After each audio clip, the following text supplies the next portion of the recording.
Tikolo tivule evikini eliphelile ngemuva kwekuvalwa ngenxa yeligciwane le-COVID-19.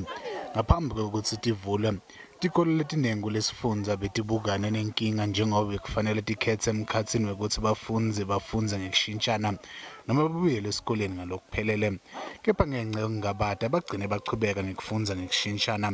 Ngekusho kwekhosasi kugoma abafundzi ngiko lokungaletsa sisombululo.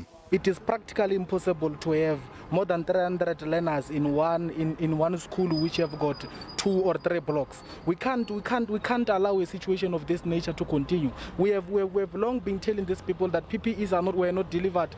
The nutrition program of the department is not being implemented. There are no food. There are no feeding scheme in schools.